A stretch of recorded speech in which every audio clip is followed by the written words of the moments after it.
Mga kababayan, patuloy natin nararamdaman ang epekto ng tensyon sa gitnang silangan na nagdudulot ng banta sa pandaigdigang supply ng langis. Nakakaapekto ito sa ating ekonomiya at presyo ng mga bilihin.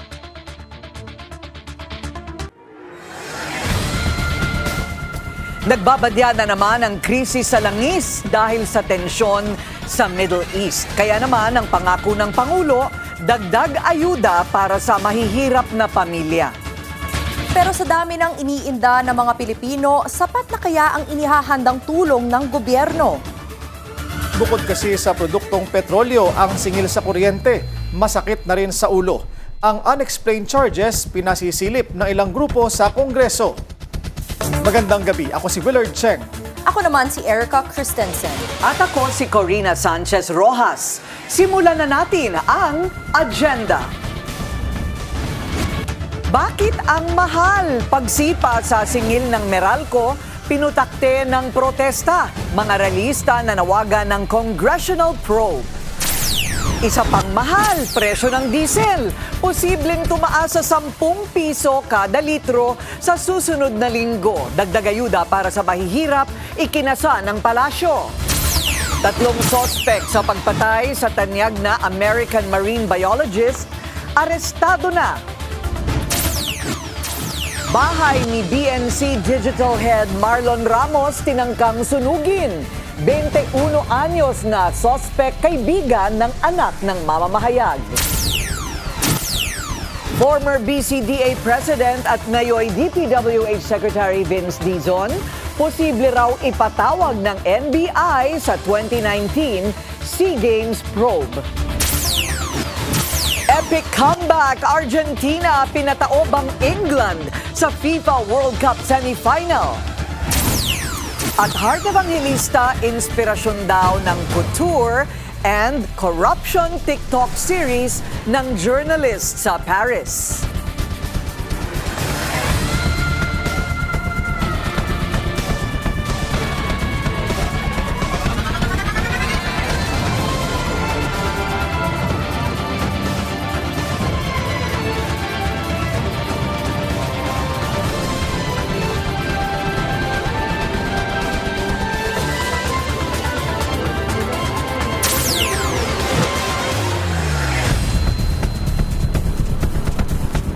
Patuloy na umaaray ang mga consumer sa taas ng singil sa kuryente. Kaya naman patuloy din ang mga protesta laban sa umano'y unexplained charges ng mga power distributor. Narito ang agenda report ni Che Sulit live mula sa Commonwealth Avenue sa Quezon City. Che, ano naman ang panawagan ng mga ralista? Corina, 2 kilos protesta nga ang nangyari ngayong linggo sa gitna ng pagbaha ng mga reklamo hinggil sa mataas na singil sa kuryente. Ayon sa mga grupo, hindi na dapat sinasalun pa ng mga ordinaryong Pilipino ang tila unexplained charges mula sa mga power company.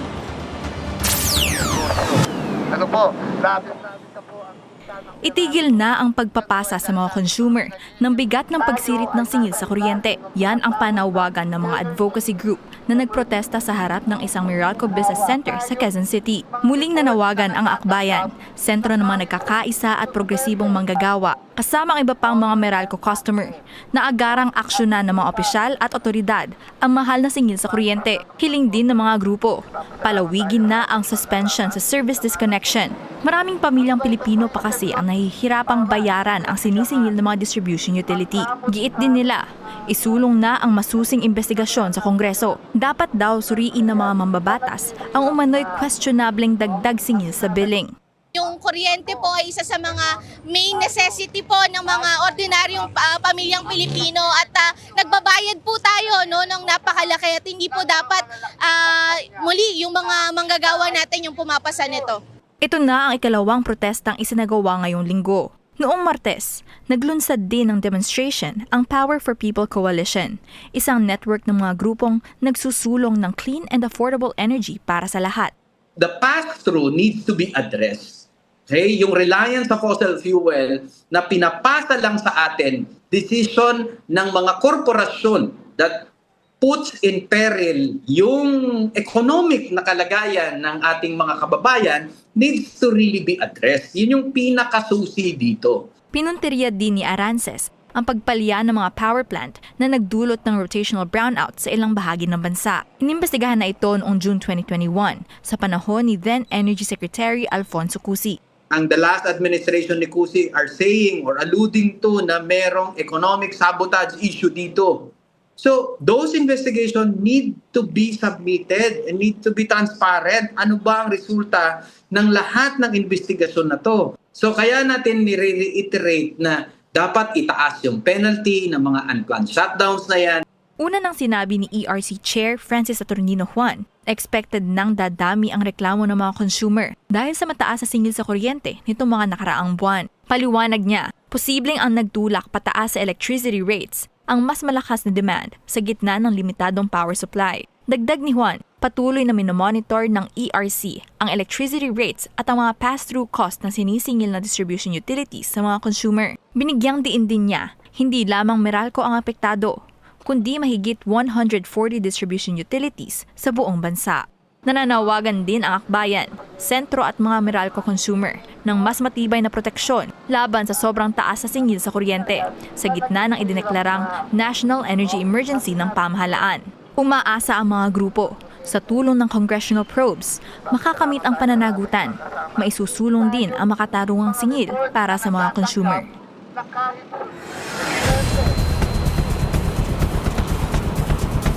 Corina, sinabi nga ni Arances na sana sa paparating na SONA ni PBBM ay mabigyan pa ng spotlight ang issue ng mahal na electricity bills. Kailangan na rin daw paigtingin pa at isulong lalo ang pag-shift sa renewable energy sources. Balik sa iyo, Corina. Maraming salamat, Che Sulit, nag-uulat live mula sa Commonwealth Avenue sa Quezon City. Bad news sa ating mga motorista. Asahan ng jumbo oil price hike sa susunod na linggo. Ayon sa informant ng Billionaire News Channel, posibleng umabot sa 10 pesos per liter ang patong sa diesel. 4 to 5 pesos naman sa kada litro ng gasolina. Tumaas na naman kasi ang presyo ng krudo sa global market dahil sa lumalalang tensyon sa pagitan ng Amerika at Iran.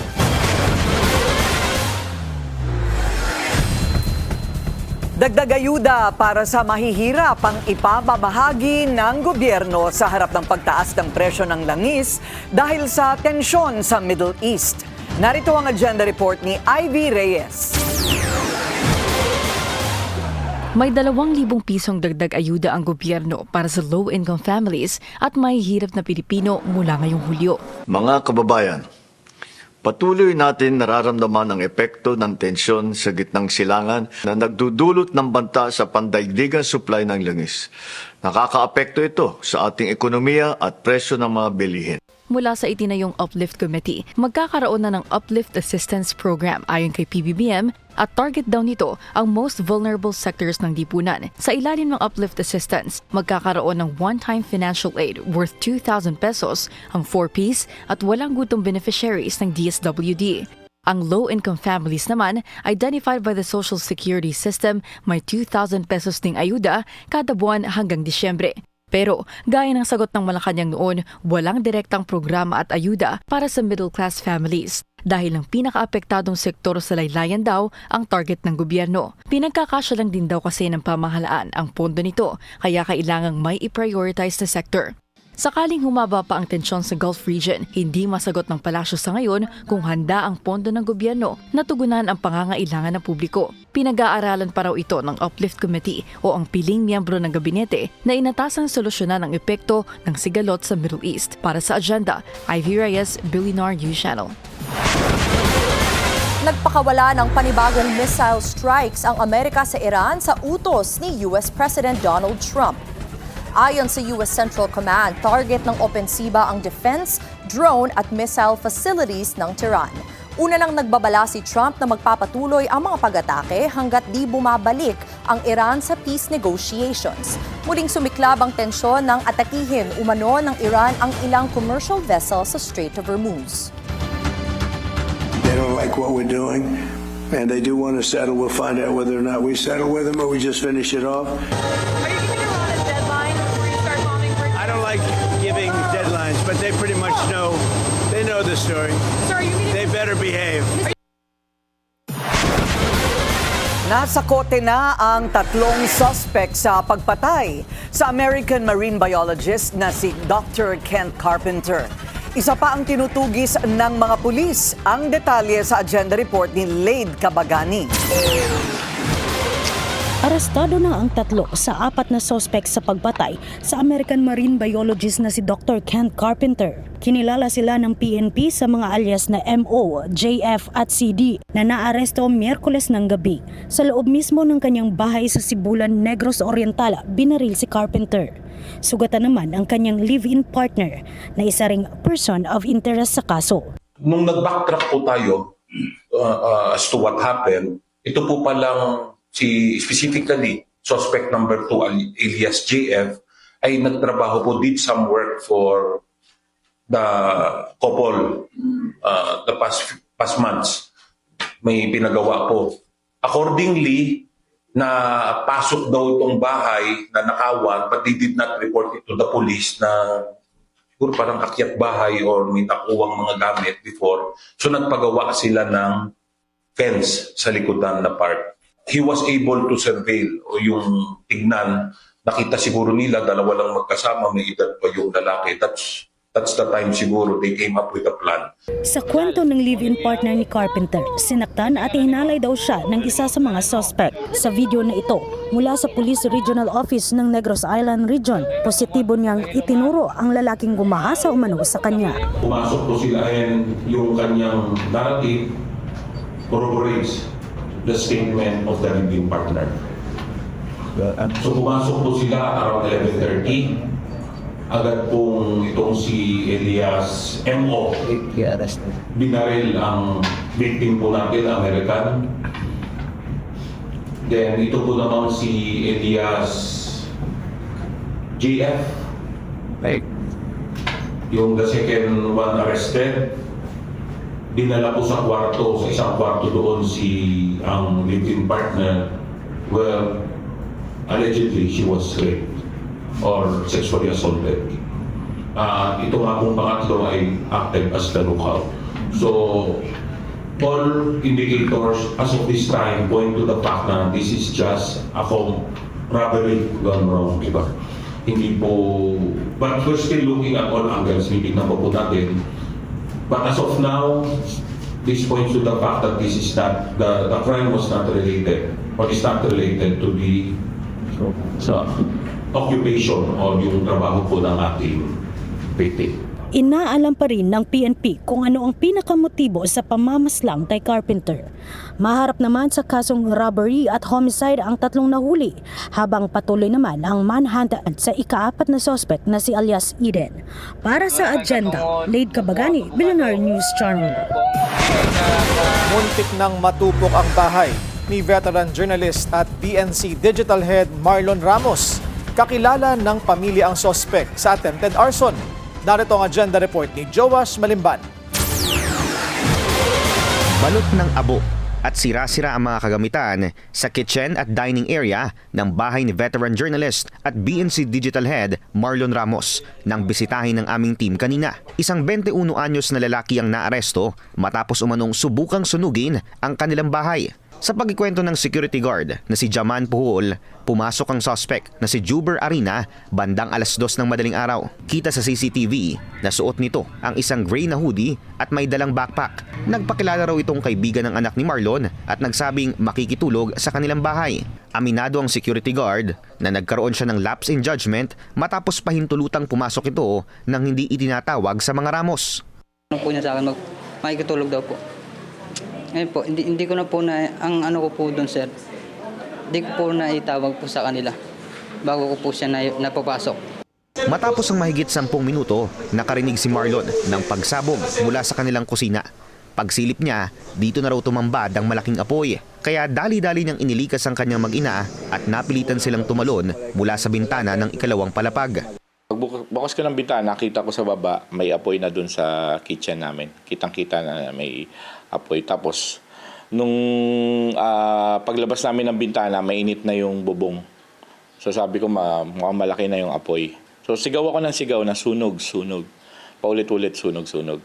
Matapos umalingaw ang mga sigaw ni Marlon ng paghingi ng tulong, bigla raw nakita ng security guard ang suspect na tumatakbo palabas ng subdivision. Hinabol niya ito ng ilang daang metro mula sa subdivision. Nagkaabutan sila sa tapat ng isang mall kung saan nasugatan at nagkapunit-punit pa ang damit ng security guard. Matapos pumiglas ng 6-footer na suspect, dito na siya tinulungan ng 3 pang security guard bago dali ng suspect pabalik sa loob ng subdivision. Isa sa mga dating malapit na kaibigan ng anak ni Marlon, ang suspect, na itinuring pa raw niya bilang sariling anak. Tinuron ka namin na parang anak, tapos gagawin mo sa amin to. Ha? Binusto po na anak, nakapaliw ako, sir. Basta ko, 2 taon ko po yan dinala. Nasira po yung utak ko dyan, sir.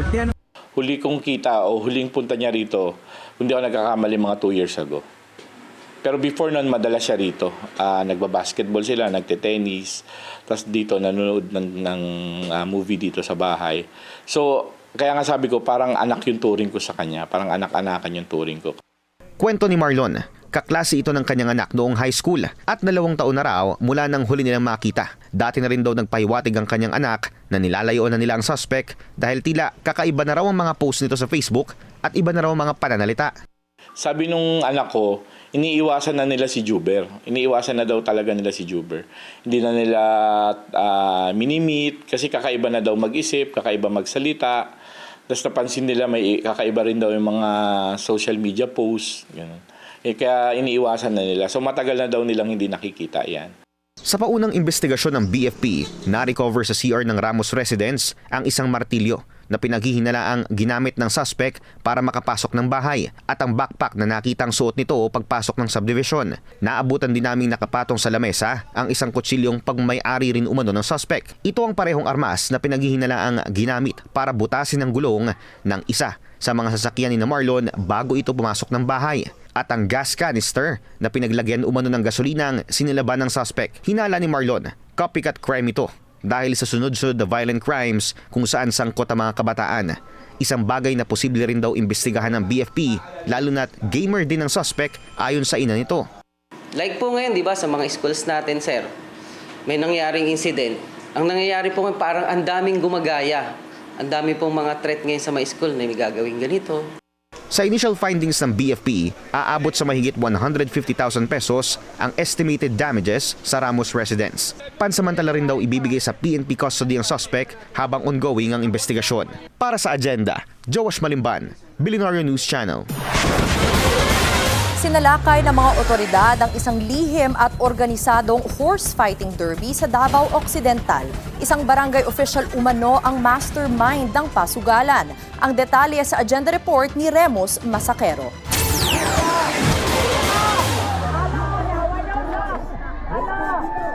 Ibinunyag ng Animal Kingdom Foundation ang isang horse fighting derby sa Sitio Sala-Sala, Davao Occidental, kung saan ginagamit daw bilang pain ang isang babaeng kabayo para udyukan at sa palitang pag-away ang 2 lalaking kabayo hanggang sa may bumigay o ma-incapacitate. Bakas ang matinding trauma at mga sugat sa katawan ng 7 kabayong iniligtas mula umano sa malupit na sindikatong ito. Ani Attorney Heidi Marquez Cagiwa, presidente ng Animal Kingdom Foundation. Hindi lamang ito basta pang-aabuso sa mga hayop. It's so organized dahil nga kailangan mong ayusin yung arena. May mga patrapal around it para to cover, no? Hindi makita dahil may entrance fee silang sinisingil. So, para to control the crowd, kailangan may entrance fee yan, may tickets yan. And ano bang ginagawa? It's so hard also to accept, no? That this is still happening and that they're using these horses for gambling. Inaresto ng pinagsanib na puwersa ng CIDG at NBI ang 4 na individual na aktibo manong nagpapasugal at nag-organisa ng derby.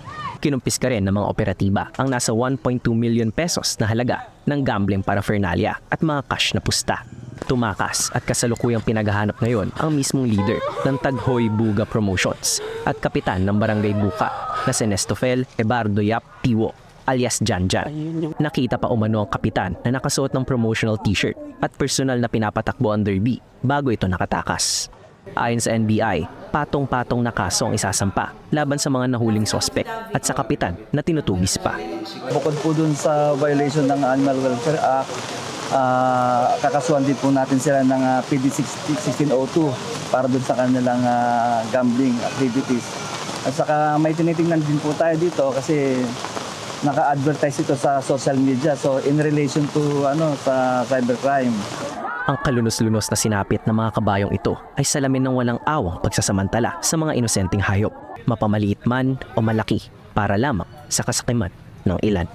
Kaya naman, isang matinding hamon ngayon sa pamahalaan at mga otoridad na tuluyang pigilan na ang mga iligal na pasugalan at ang kalupitan sa anumang uri ng hayop. Para sa Agenda, Remus Macasero, Billionaire News Channel. Nagkakaisa ang mga residente, negosyante at iba pang sektor sa Boracay na tutulan ng pagpapatayo sa tinaguriang Boracay Bridge. Malaki raw kasi ang epekto nito na masama sa kalikasan. Critically endangered na ang kilalang paniking Pinoy o tinatawag na flying foxes ng Boracay, ayon sa International Union for Conservation of Nature. Mula sa tinatayang 15,000 na bilang ng mga paniki na ito sa mga isla, hindi na ito aabot ngayon sa 400. Ito ay dahil daw sa pagbubulabog ng tao at pagkawala ng kanilang dating payapang tirahan at dahil sa modernisasyon sa isla. Ang flying foxes ang siyang dahilan kung bakit malago ang mga pananim at mga puno sa iba't ibang isla dito. So flying foxes or fruit bats stands for 90% of reforestation on cleared land. That means that 9 out of 10 trees are planted by a fruit bat. Sa memo ng BNC, sinabi ni Friends of the Flying Foxes President Julia Lervick na kailangang ang pag-unlad ng Boracay ay kasabay ng pagpreserba ng kalikasan. At dahil dito, hindi lang mga environmental group ang nagsasabing hindi dapat matuloy ang tulay na pinaplanong gawin ng malaking pribadong negosyo na magdurugtong ng katiklan sa Boracay. Kasama na rin daw ang Boracay Chamber of Commerce, Boracay Foundation, One Boracay at maging ang gobernador ng Aklan sa panawagang wag nang ituloy ang proyektong tulay. We are hoping that our voice once and for all will be heard because in this way Boracay has been united, that all the Boracay Chamber of Commerce and Boracay Foundation have joined together with One Boracay and all voices are saying no to bridge. Noong 2018, iniutos ni dating Pangulong Rodrigo Duterte ang 6-month closure ng Boracay para makabawi ang kalikasan sa pagdagsa ng mga turista. Nagpatupad din ng carrying capacity na 19,200 plus na turista lamang at any given time. Pero hinaing ni Lervick, hindi na ito nasusunod sa ngayon. There was an outline for a protected area in the forest cover in Pukashel, Yapak and Iligiligan, and also marine protected area because both of them are interlinked, right? And then unfortunately then after we had the pandemic and all development in this direction stopped, and until now nothing has proceeded. Giit ng kanilang grupo, hindi nila kinokontra ang kaunlaran. Ang nais nila ay infrastrukturang hindi isinasakripisyo ang kalikasan na siyang bumubuhay sa turismo ng Boracay. Dagdag pa nila kahit hindi direktang tatamaan ng tulay ang tirahan ng flying foxes, maaari pa rin itong magdulot ng mas malawak na pinsala sa ecosystem ng isla. The roost sites are not directly in that area. But it will affect the marine biodiversity, and it will affect that it becomes more populated. Yeah, exactly. And I mean, so one of the environmental things, like monkeys, for example, on the island, they are part of the thing disturbing bats because their forest is shrinking, so they have less forest cover. So then they go into the areas that the bats are roosting and are disturbing them there. Babala ng grupo kapag lalo pang lumiit ang kagubatan at lumawak ang development, hindi lang flying foxes ang maapektuhan, kundi pati ang marine biodiversity at iba pang wildlife sa Boracay. Maging mga negosyante, lokal na opisyal at iba't ibang organisasyon sa isla nagkaisa para tutulan ang proyektong tulay dahil sa pangambang masisira nito ang natitirang biodiversity ng isa sa pinakasikat na tourist destinations sa buong Asia. Senador Ping Lacson may patama sa mga umano'y walang kwentang manifestation sa impeachment court. At former BCDA President at ngayon DPWH Secretary Vince Dizon posible raw ipatawag ng NBI sa 2019 SEA Games probe. Susunod yan sa agenda.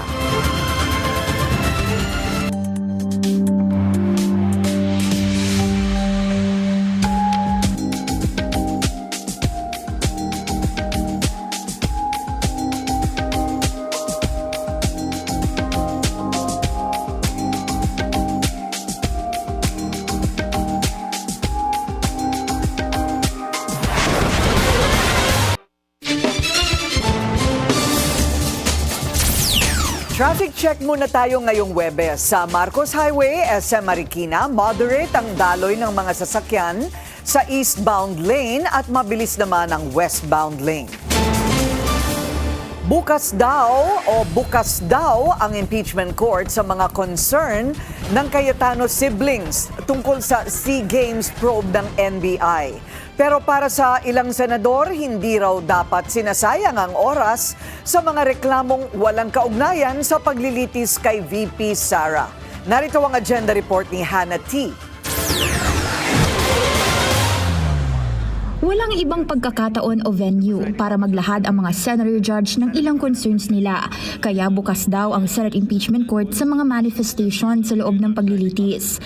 Gaya na naging hinaing ng Cayetano siblings sa investigasyon ni NBI Director Melvin Matibag sa 2019 SEA Games. Paliwanag ni Senate Impeachment Court spokesperson Attorney Reggie Tonggol, may mga isyong may kinalaman sa credibility ng impeachment court na mahirap ilabas sa ibang pagkakataon, kaya kailangang bigyan ng chance ang senator judges na ma-erase ito sa paglilitis. Basta raw, kailangang respetuhin ang time periods na inilaan para sa kanila.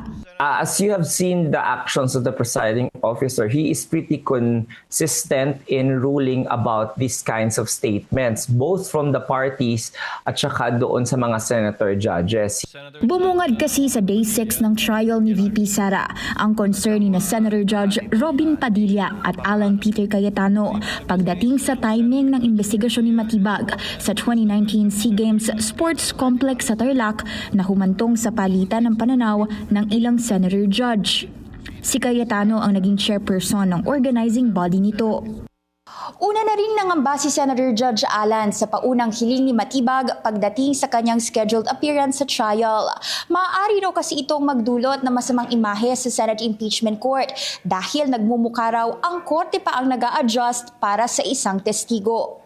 Isasalang bilang witness si Matibag sa trial sa susunod na linggo. Pero para kay Senator Ping Lacson, tila namumuro na raw para sa isang tagamasid ang umano'y irrelevant na mga manifestation sa Senate floor.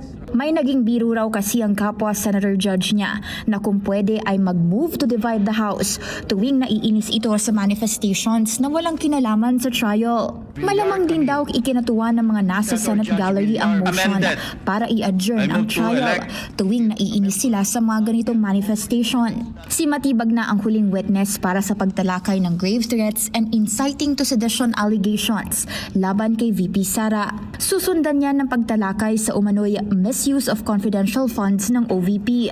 Dahil medyo technical na ito, hinihikayat ng Senate Impeachment Court na mas mag-effort pa ang prosec at defense na i-discuss ito sa paraang maiintindihan ng publiko. So I think both parties have to navigate that at medyo balansehin ng konti para yung publiko naman makasakay dun sa mga nangyayari sa impeachment trial.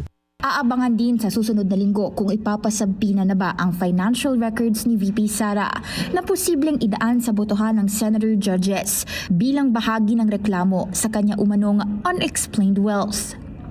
Para sa agenda, Hannah Tia, Billionaire News Channel.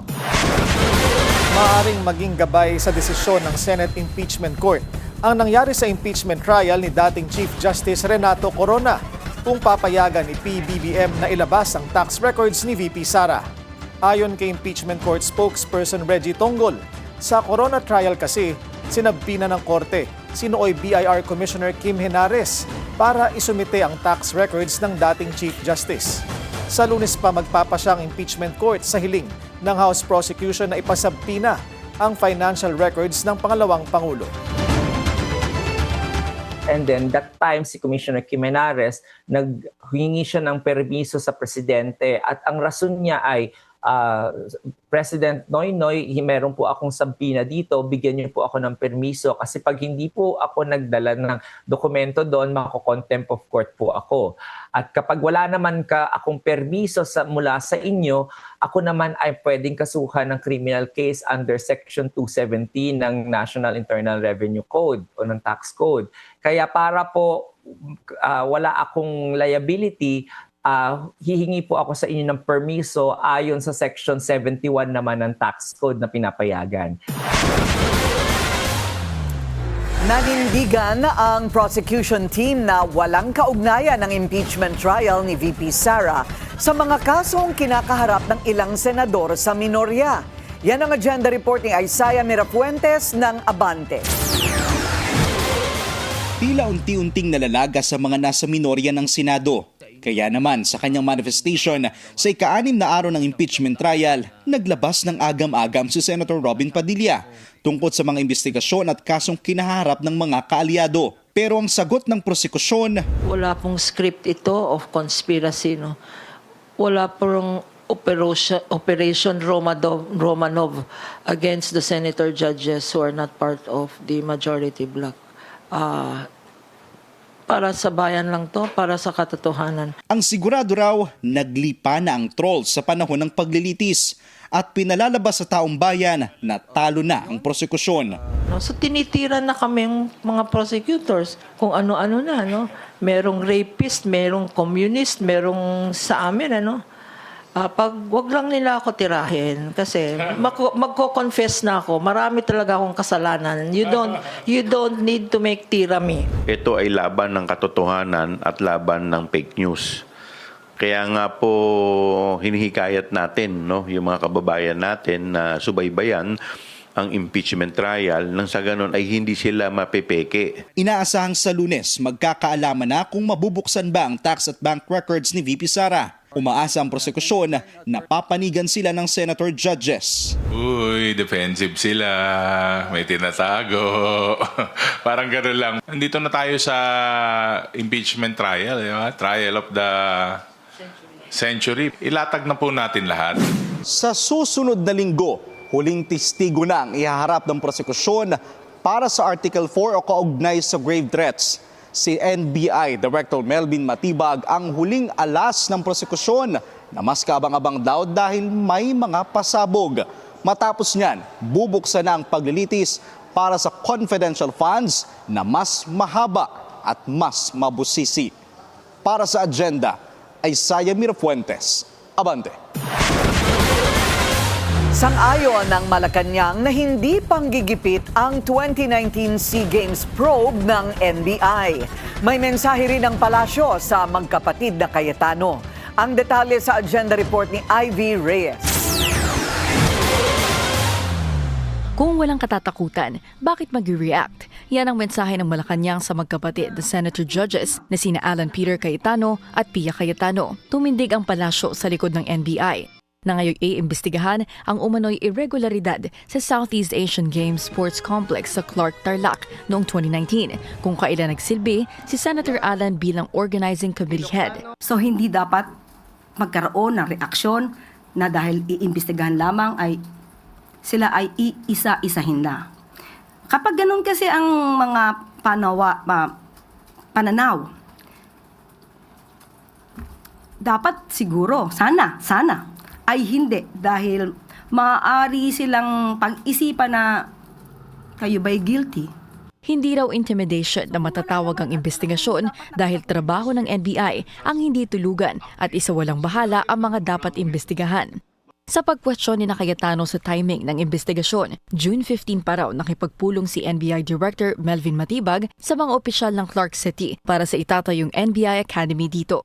Kaya hindi raw tungkol kay Cayetano ang investigasyong ito at hindi dapat tingnan bilang pag-target ng isa-isa sa kanilang mga kaalyado. Ang punto rin ng dating Senate President, nasangkot ang pangalan ni DPWH Secretary at dating Basis Conversion and Development Authority President Vince Dizon, tinabla ng Malacanang. Naimbestigahan na raw ito at naabsuelto ang kalihim. Pero si Cayetano na nooy House Speaker, mistulang hindi raw dumaan sa investigasyon noong 2019 ayon sa Malacanang dahil sa isang tao. Sa ating pagkakaalam, ang dating Pangulong Duterte ay nilinis na agad si Senator Alan Cayetano at the time, kahit wala pang umaandar na pag-iimbestiga. Sa impeachment trial naman, isa lang daw ang inaasahan ng Malacanang sa pag-usad nito on its third week. Wala ng drama at wala raw sanang pagtatago ng katotohanan at pag-iwas sa mga totoong issue. Isa rin daw napakababang argumento ng depensa ang paggamit sa pahayag ni PBBM noon na willing siyang makipag-ayos sa mga Duterte para tanungin ang witness kung sa tingin ba nila ay seryoso ang pagbabanta ng bise. Kahit gusto makipag-reconcile ng Pangulo sa lahat ng maaaring hindi sumasang-ayon sa kanya, hindi nabubura ang pagbabanta sa buhay ng Pangulo, ni First Lady at ni dating House Speaker ng Vice Presidente. Sa tingin ng Malacanang, hindi rin papayag ang bise na pumirma ng waiver dahil wala naman daw Duterte ang pumipirma ng waiver. Ang bagong Pilipino rin daw hindi nangangatog sa investigasyon kahit siya pa ang tinuturo. Para sa agenda, Ivy Reyes, Billionaire News Channel. Tila labasan ng baho ang nais ni Senate Minority Leader Alan Peter Cayetano. Tinamon kasi ni Cayetano ang Malacanang na imbestigahan ang 2019 SEA Games at iimbestigahan din daw ng minorya ang flood control scandal. Sa kanyang Facebook Live, sinabi ni Cayetano na susuportahan nila ang all-out investigation para malaman ang katotohanan. Deal? So, madali lang yan, Malacanang, kasi sumusunod naman sa inyo. Sila Senator Erwin, sila Senator Lacson, yung mga nasa Blue Ribbon. Kalabitin nyo na. Total, 30 weeks. Matagal po itong impeachment. At sabi nga, wag panay technicalities. Lalo po ang Blue Ribbon Committee, wala masyadong technicalities doon. So, wag po tayo mangamba sa kahit anong investigasyon. Sinabi naman ni NBI Director Melvin Matibag na posible ring ipatawag si dating BCDA President at ngayon Public Works Secretary Vince Dizon sa investigasyon sa SEA Games facilities. Ito'y kahit na hawak na nila ang joint resolution ng Office of the Ombudsman na nag-absuelto noon sa mga dating opisyal ng BCDA. Kung kinakailangan ipatawag si Secretary Vince Dizon, bakit? Dahil magbibigay linaw siya doon sa ating inimbestigahan. Kahit hindi si Secretary Vince Dizon na makakapagbigay ng liwanag, ating tatawagin. Lusot na sa kasong indirect contempt sina Akbayan Party List Representative Percy Sandania, Presidential Advisor for Poverty Alleviation Larry Gadon at political analyst Richard Heydarian. Binasura kasi ng Korte Suprema ang reklamo for lack of merit. Yan ang agenda report ni Ched Gatchalian. Ibinasura ng Korte Suprema ang reklamong indirect contempt laban kina Akbayan Party List Representative Percy Sandania, Presidential Advisor for Poverty Alleviation Larry Gadon at political analyst na si Richard Heydarian. Bunsod ang reklamo na magkakahiwalay nilang reaksyon sa naging ruling ng Supreme Court na nagdeklarang unconstitutional at void ab initio ang articles of impeachment laban kay VP Sara noong nakaraang taon. Nireduce ng Supreme Court ang kanyang sarili bilang Supreme Coddler of the Philippines. The dismissal of the impeachment sets a dangerous precedent. Lahat ng tiwaling politiko pwedeng magtago sa likod ng Supreme Court. Sabi ng petitioners na sina Attorney Mark Christopher Tolentino at Rolex Soplico, ginamit na Sandania at Heydarian ang kanilang social media platforms para magbahagi ng umano'y inflammatory rhetoric na nagdidiscredit sa desisyon ng Supreme Court. Sa petisyon naman ni Attorney Ferdinand Topacio, sinabi niyang improper ang komento ni Gadon na tuta umano ng mga Duterte ang Korte Suprema. Sa desisyon ng Supreme Court en banc, ibinasura nito ang mga petisyon dahil sa lack of merit. Paliwanag ni Senior Associate Justice Marvic Leonen, parte ng political expression ng pagbibigay kritisismo sa mga desisyon ng Korte. Binigyang din ng SC na dapat itong maging mapili kung ano sa mga tinatawag na hot take sa social media ang dapat itong pagtuunan ng pansin at may karapatan daw ang publiko na maging kritikal sa bawat desisyon ng Korte Suprema. Nagpahayag naman ng pagkatuwa sa resulta sa Hidarian at Sandanya. Sinabi ng political analyst na hindi questionable ang commitment ng SC sa konstitusyon habang suportado naman ng mangbabatas ang mensahe ng Korte Suprema na protektado ng batas ng political expression pero hindi anyang umano'y pagbabanta sa buhay ng iba na isa sa mga reklamong isinampa ng Kamara laban sa Vice Presidente. Para sa Agenda, Ched Gatchalian, Billionaire News Channel. Umano'y special treatment ng PNP kay Senador Rodante Marcoleta, kinunda na. At Angel Locsin, may buwelta kay Senador Robin Padilla. Susunod yan sa Agenda.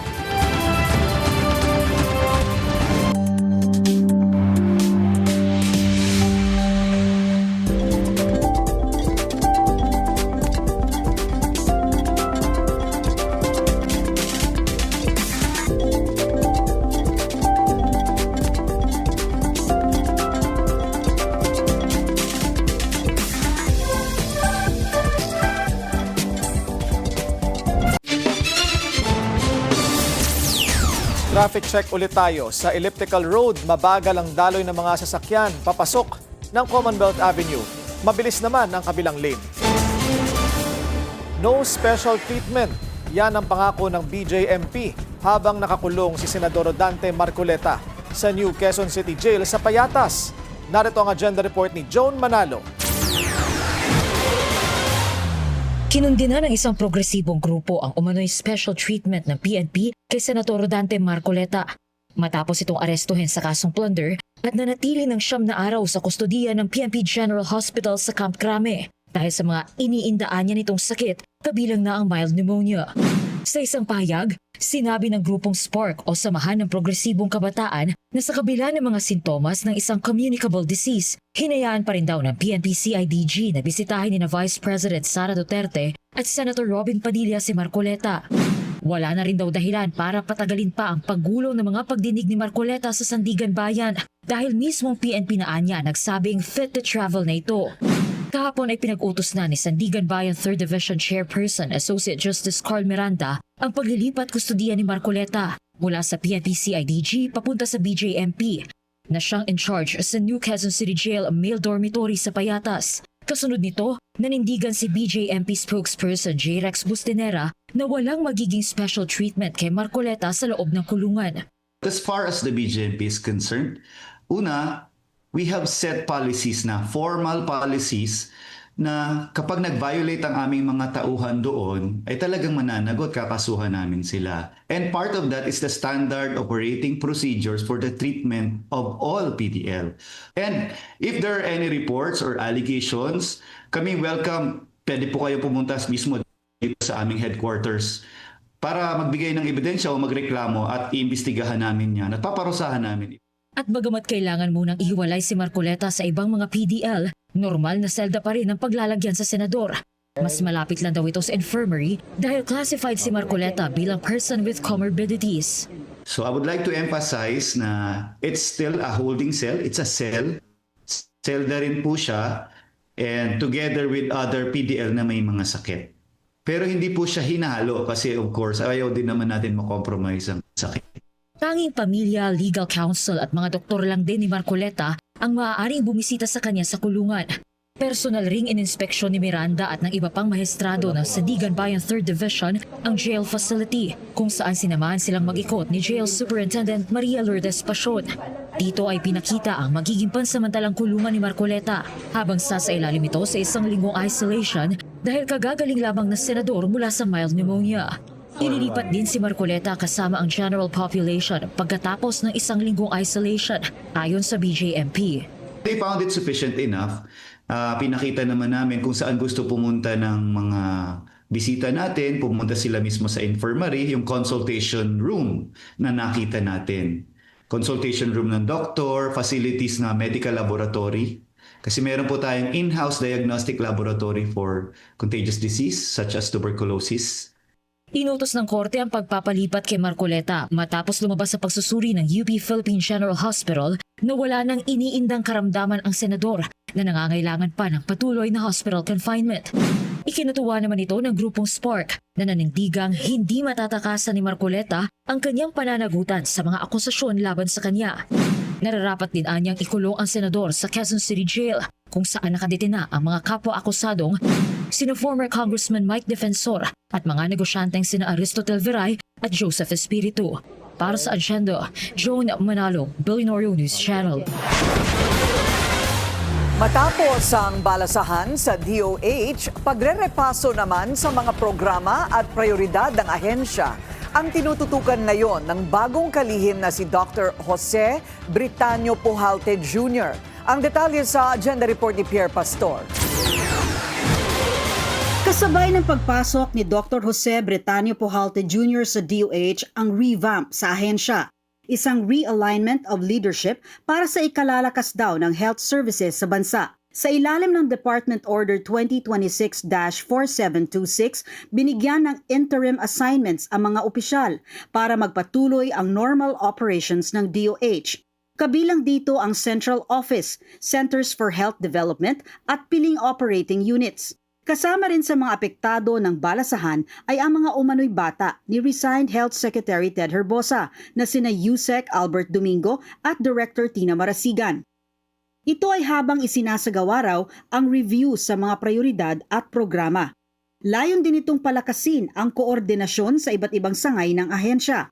Binanggit din sa Department Order na bukod sa smooth turnover of responsibilities mula sa dating administrasyon, dapat panatilihin ang professionalism among officials and employees and to work closely with one another. Sinabi rin ni Pujalte na para ma-improve ang healthcare, kailangan pakinggan ang mga health worker, LGU, development partners at komunidad. Sa ilalim ng kanyang pamumuno, isusulong din daw ang mithiin ng universal healthcare sa pamamagitan ng pagpapalawak ng essential health services para maprotektahan ang mga pamilya sa malaking gastusin ng pagkakasakit. Para sa Agenda, Pierre Pastor, Billionaire News Channel.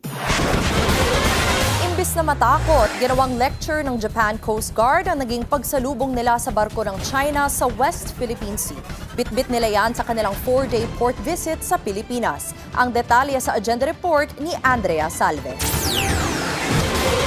Dumaong na sa Maynila ang Japan Coast Guard training vessel na Itsukushima para sa 4-day port visit na bahagi ng kanilang 89-day Global Ocean Training Voyage. Nagsimula ang misyon ng mahigit 100 crew member noong Mayo sa Kure, Japan at ngayon ay nasa last leg na matapos na dumaan sa Canada, US, Australia at Singapore. Mula Singapore, binaybay ng Itsukushima ang West Philippine Sea kung saan nakatagpo umano nito ang China Coast Guard. Pero ayon kay Captain Naoki Mizuguchi, commanding officer ng Itsukushima, ginamit nila ang pagkakataon para makapagturo sa kanilang mga kasamang trainee na mula pa sa iba't ibang bansa sa Southeast Asia. Actually, we happen to also encounter the China Coast Guard vessels on the sea, but it's actually we take it advantage, and it's a good opportunity for us to actually teach the trainees on board that this actually happens during our daily operations. Sa susunod na 4 na araw, inaasahang mas mapapalakas pa ang relasyon ng Japan at Philippine Coast Guard sa pamamagitan ng mga hinandang joint training activity. Isa sa nakikita natin na pinaka-importante yung people-to-people engagement dahil alam naman natin na yung ating mga kadete ngayon sa darating na panahon sila din yung mamumuno na sa ating organisasyon at ganun din sa side ng Japan Coast Guard na magkakakilala na sila. Para sa isa sa mga nakasamang Pilipinong shipwrighter, magandang experience ang pagsasanay. We look forward na magkaroon kami ng knowledge and experience to operating large vessels like this one. Kung doon sa ating mga barko kasi ay dedicated siya on the operations at lagi siyang nadideploy na hindi natin alam kung kailan siya babalik, depende sa deployment niya. Para hindi po ma-hamper yung training programs ng ating mga cadets ay kung merong ganitong training vessel tayo ay tuloy-tuloy po ang kanilang training. Ang 134-meter Itsukushima ay isa sa mga modernong training vessel ng Japan. Pagkatapos ng engagements nito sa Pilipinas, ay babalik na rin ito sa Tokyo. Para sa Agenda, Andrea Salve, Billionaire News Channel.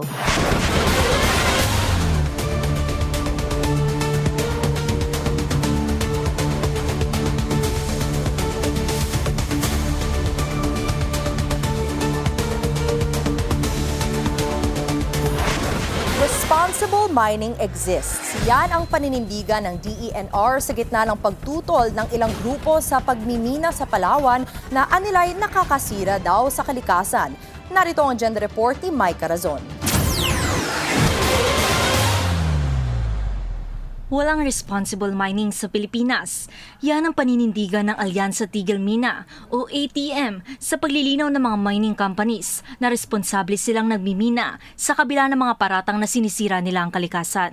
Pero taliwas yan sa paniniwala ni Environment Secretary Mitch Cuna. At the outset, I'll tell you, responsible mining does exist. Hindi na pwede yung dating panahon na nasa malalayong mga far-flung na lugar ng mga minahan, hindi talaga natin alam kung ano yung pagpapatakbo nila doon. Ngayon, thing na pwedeng ipalabas, nag-discoloration yung tubig o kahit ano, inailalabas kaagad. Sa pagbisita ng Billionaire News Channel sa mga minahan sa Palawan, binida ng mga kumpanya ang kanilang prosesong ginagawa sa kabundukan. We are practicing in Ryutuba progressive rehabilitation. So medyo fragmented yung mga areas natin kung saan yung mga natapos na pagminahan ay immediately we rehabilitate it. Itong area na to was planted in November 2025. So kung makikita nyo naman po, surviving sila, around 95% yung survival rate natin dito. And also in this area, nagtanim po tayo ng mga earth-bolled species. Bagamat muling tinatanim ang mga naputol na puno, giit ng ATM, hindi dapat minimina ang Palawan. Bukod sa malapit ang mga kabundukan nito sa mga anyong tubig, marami ring nasasagasa ang buhay, gaya ng halaman, hayop at tao. Sagot ng mga minahan, nakakapagbigay naman sila ng trabaho sa mga katutubo at bumabalik na raw ang flora at fauna sa kanilang mga rehabilitated area. After 16 years, ito po yung expect natin na maging itsura po ng may rehabilitated site natin. It's thriving well, maraming punong kahoy, iba't iba. Pati yung mga halaman na natin tinanim, yan, nakita nyo na rin na tumutubo sila sa paligid. Yung mga leaf litter ng mga punong kahoy na to, ito yung nagpapaganda ng kondisyon ng lupa. Sa kabila ng debate sa kapakanan ng kalikasan, giit ni Cuna, may ambag ang mining sa ekonomiya. Kausap ko nga ang MGB nung isang araw. By the end of the year, we may be able to come up with figures already kung gaano kalaki ngayon ang nako-contribute sa national government. So itong paggagamitan po nito ay iba't ibang bagay. I've been to several mine sites already. Nakakadagdag sila ng classroom, merong hospital na maliit, may scholarships para sa mga mag-aaral doon. Kinumpirma rin ni Cuna na nagbibigay ang mga minahan sa Palawan ng 1% kita nito sa mga katutubo. Pero, buwelta ng ATM, mga nasa paanan lang ng bundok ang nakikinabang dito at hindi ang mga nasa kanayunan na siyang may pinakakarapatan sa kabundukan. Para sa agenda, Mike Carazon, Billionaire News Channel. A fashion journalist in Paris writes a scathing post about Heart Evangelista. Na-mention ang Pinay sa article ni Luis Pisano titled Can You Be Woke at Couture? An Existential Crisis Among the World's Richest Women. Pisano wrote about his experience sa recent Haute Couture Week kung saan nakita niya si Heart. Pisano then revealed that Heart was actually the inspiration behind his couture and corruption series on TikTok. Nadawit daw kasi sa corruption scandal ang asawa nitong si Senator Cheese Escudero, forcing Heart to skip an entire couture season. And yet, she's back allegedly, smiling like nothing happened. Napapaisip daw si Pisano if siya lang ang remotely curious about the truth. May matinding banat din si Angel Locsin laban kay Senator Robin Padilla. Nag-react ang aktres after Padilla declared himself a communist in the impeachment trial of Vice President Sara Duterte. Angel says, while she appreciates the honesty, nasaan daw si Padilla nung panahong nire-red tag siya, kahit alam niyang hindi ito totoo. She also questioned the lawmaker's support kay Pastor Apollo Kibuloy and his position on China. Ayon kay Angel, hindi ito ang Robin Padilla na nakilala at hinahangaan niya. Mensahe pa niya sa aktor, tama na kuya, gising na, hindi pa huli ang lahat. More details emerge about the civil wedding ni Bea Alonzo and Pure Gold heir Vincent Co. Shinare mismo ni Bea that she did her own makeup for the event. She doesn't normally do this for special occasions, but for this one daw, it just felt more personal. Matapos ikasal sa Makati City Hall, Bea and Vincent held an intimate dinner sa Choco Asador. They only had 12 guests who were treated to a Basque-inspired feast.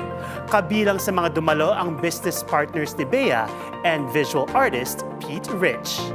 Minimalist din ang wedding cake which was bought from a Maginhawa bakery worth 3,000 pesos. Release ng The Batman Part 2 delayed na naman. At ang pasilip sa upcoming Sylvester Stallone biopic, susunod yan sa agenda.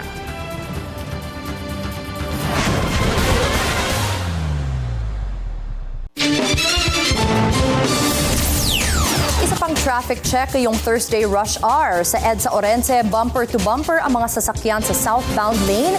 Mabilis naman ang northbound lane. Pinaghahandaan na ni PBBM ang kanyang speech para sa kanyang 5th State of the Nation Address sa July 27.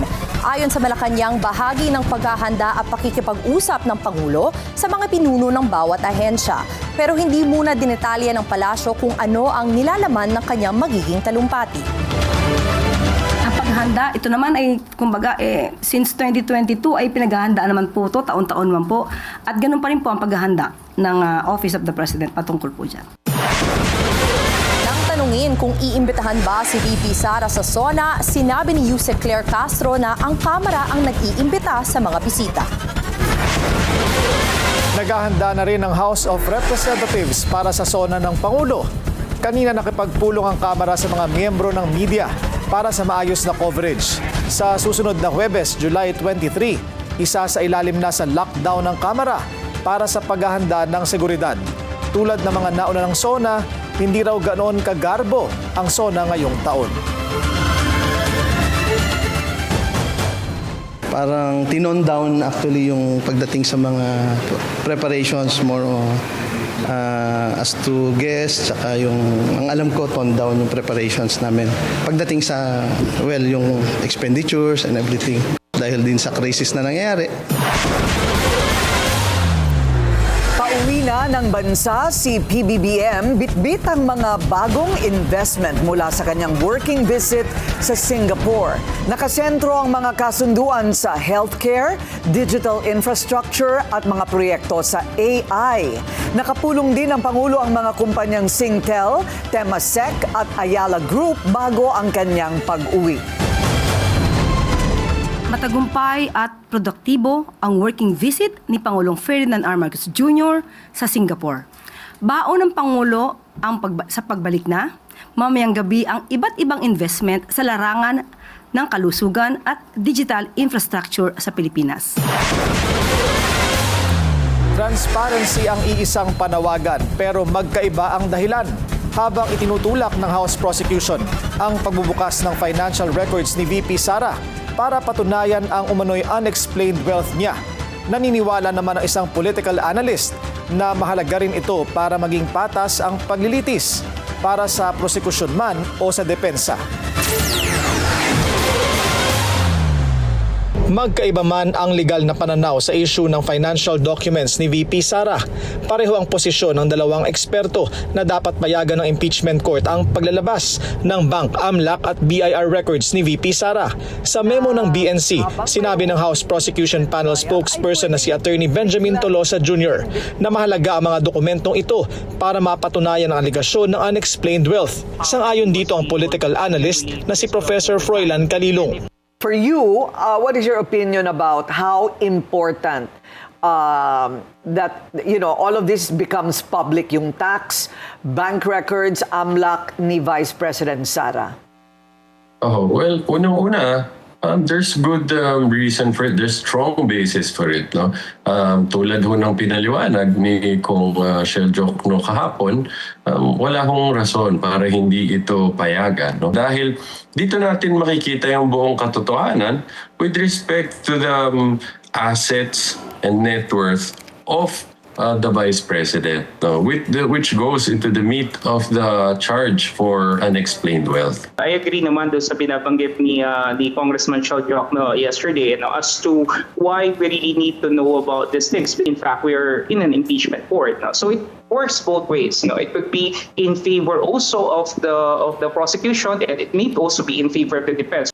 Kaugnay naman sa muling pagbusisi ng NBI sa umano'y irregularidad sa 2019 Southeast Asian Games na hinawakan noon ni Senator Alan Peter Cayetano. Duda si Kalilong sa timing nito. Pinuna ni Senator Alan Peter at Pia Cayetano yung pahayag po ni NBI Director Melvin Matibag. Kasi biglang binuhay yung investigasyon sa 2019 SEA Games na ano ba yun? Para sa akin po kasi, number one, we need to look at the timing.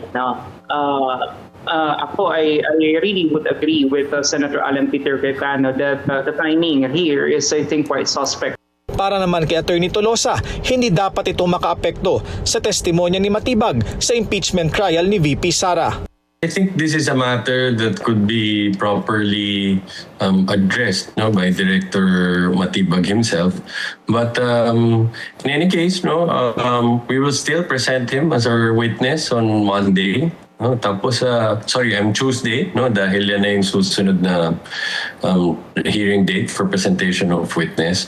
And at the end of the day, we trust that the senators will comply with their obligation under the rules to observe political neutrality, which also includes obligation not to discriminate, unduly discriminate against any person.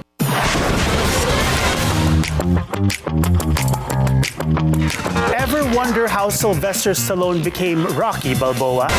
Na-delay na naman ang release ng The Batman Part 2. Instead of October 2027, the much-awaited sequel will now hit theaters on February 2028.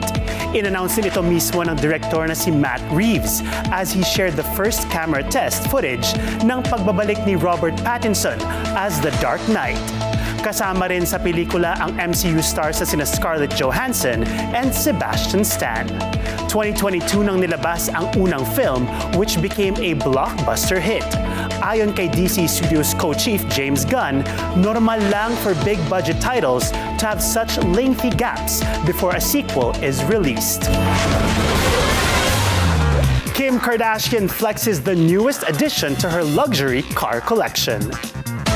The beauty mogul bought a 1973 Ford Bronco na worth $285,000. Bago nito, sinasabing nasa $3.8 million na ang halaga ng vehicles ng Skims founder. These include a Rolls-Royce Phantom worth $400,000 and 5 Mercedes Maybachs gifted to her by her ex-husband, Kanye West. Argentina pinataob ang England sa World Cup semifinal. And another trans Pinay makes history sa Project Runway. Susunod yan sa agenda.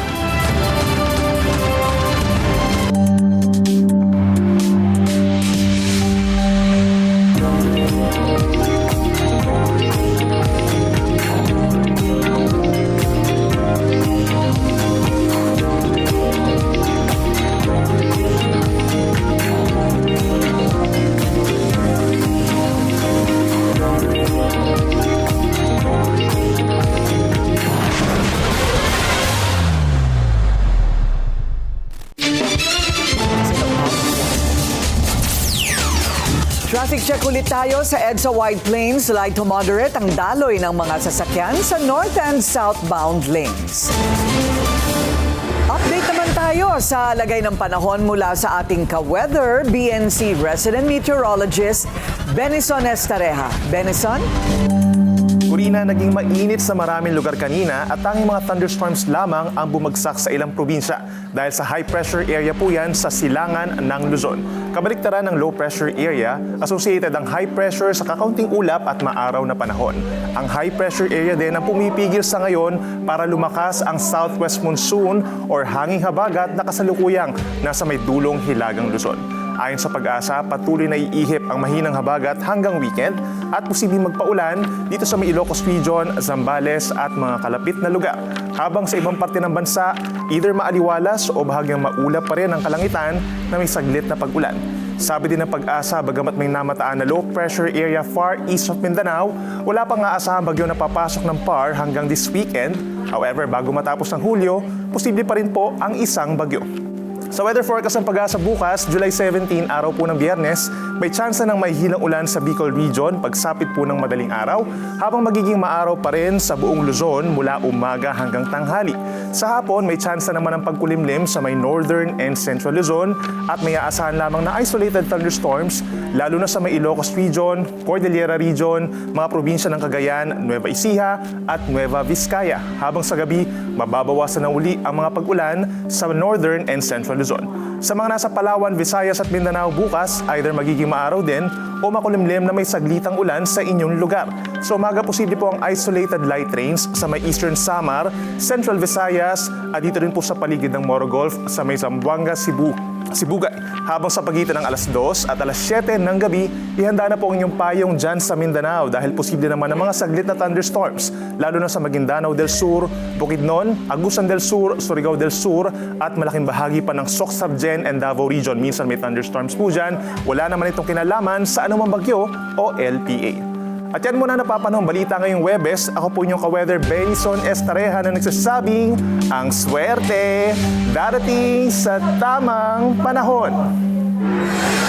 Pinatunayan ng Argentina kung bakit sila ang reigning World Cup champions matapos ang isang epic comeback win kontra England sa kanilang semi-final match sa Atlanta Stadium. Pinangunahan ni Lionel Messi ang kanyang koponan sa pagpapatuloy ng kanilang kampanya para sa back-to-back titles. Nagbubunyi ngayon ang Argentina fans sa US matapos ang 2-1 victory. Umabot rin sa Argentina ang selebrasyon kung saan libo-libo ang nagtipon sa Obelisk Monument sa Buenos Aires. Makakaharap ng Argentina ang Spain sa World Cup Finals sa Linggo. Muling nagbabalik ang Ortigas Art Festival sa Green Hills Mall para ipamalas ang galing ng mga Pinoy artist. At bukas ito ng libre sa publiko. Yan ang agenda report ni Avia Zunich, live mula sa San Juan. Avia, go ahead. Willard, we are here at the GH Mall where we celebrate the Filipino culture and the Filipino artist. And the thing here is that it will run from July 16 till 31.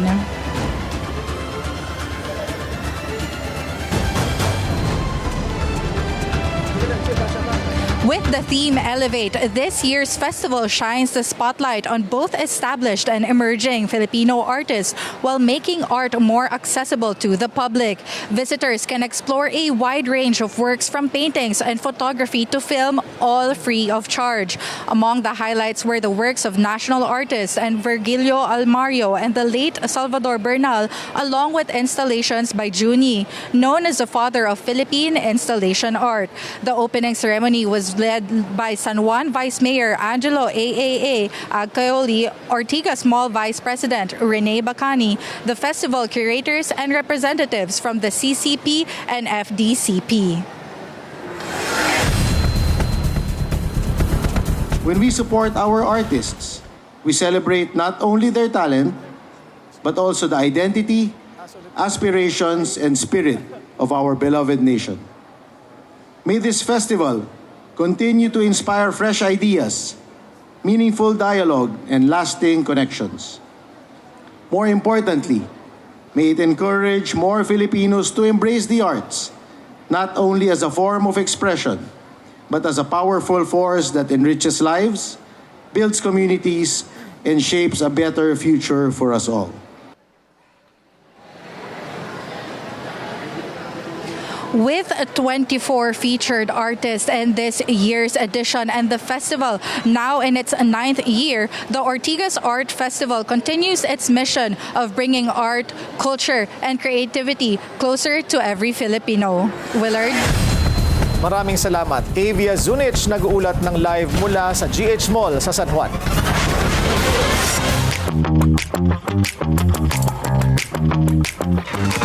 David Beckham couldn't be more frustrated sa pagkatalo ng England sa World Cup.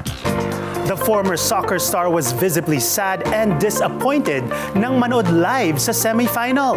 Spotted pa siya na tila kinukonsol ng asawang si Victoria. In an Instagram post, tinawag ni David na heartbreak ang nangyari.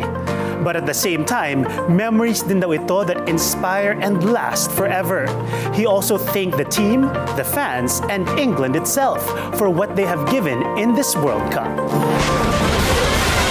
1 month to go before the Viva All-Star Games, pero ticket selling pa lang, nasilayan na ng fans ang ilang OPM artists na kalahok. Nagbabalik si Avia Zunich para sa detalye. Fans turned out in full force as ticket selling officially opened for the VAA Live All-Star Games 2026, giving supporters the chance to meet some of their favorite artists ahead of the highly anticipated event. Excitement filled the TicketNet box office at the Smart Araneta Coliseum, as the ticket-selling event also served as a fan meet with Arthur Neri and Adi greeting supporters during the afternoon, followed by Emil Sol and Rob Daniel later in the evening. Inaabangan ko manalo kami. Yung Team Viva Records. Yeah. Competitive. Yan, excited ako makapaglaro. Tagal ko rin hindi nakapaglaro ng competitive game like yung gantong ka-competitive ng basketball, and excited ako na yung makalaro yung mga kaibigan ko. Simula na ang paghahanda ng mga artist para sa inaabangan All-Star Games, kung saan ipapakita nila ang kanilang skills sa loob ng court. Well, kami as a team, nagte-training kami once a week or once every 2 weeks. So yun yung preparation namin, building chemistry, kasi syempre magkakasama kami sa mga gigs, pero ngayon lang kami magkakasama in competitive games. Sold out na ang courtside tickets habang patuloy na nagsesecure ng kanilang seats ang mga fans para sa August 16 showdown. Entertainment, basketball, at fan experience ang pagsasamahin ng VAA Live All-Star Games na naglalapit sa mga artist at kanilang mga supporters. Para sa Agenda, Avia Zunich, Billionaire News Channel. Another trans Pinay makes history sa Project Runway. Meanwhile, off to a rough start sa competition si former Miss Universe, Arbony Gabriel. Ang detalye sa Agenda Report ni US correspondent Don Tagala. And I'm really happy that I'm inspiring a lot of people. Kung noong season 21 ay naging history-making si VJ Floresca bilang first trans Filipina fashion designer na nanalo sa Project Runway, naging makasaysayan naman si Rain Batingana ngayong season 22 bilang kauna-unahang trans Filipina model na rumampa sa popular reality show na airing na mula July 9th. It shows that the industry has changed and has welcomed different types of people, different colors, race, gender identity, and that's what something we need at this time and age. College pa lang ang tubong Davao na si Rain, pangarap na niyang maging model sa Project Runway. Kaya naman nang tumungo siya sa Amerika noong 2014, tumutok siya sa kanyang pangarap at natupad ito sa fashion capital of the world sa New York Fashion Week. 2017 ay naging model siya sa Spring-Summer Collection ni Richie Rich. Her biggest break to date, maimbitahan sa Project Runway via Instagram. When I got to the location for the casting in Hoboken, New Jersey, oh my God, there were like 300 plus models, and I remember my number. I was model number 188. A week later, I got an email that they would want to have me for the show, and it's for Project Runway season 22. And I was screaming from the top of my lungs that I was able to book it.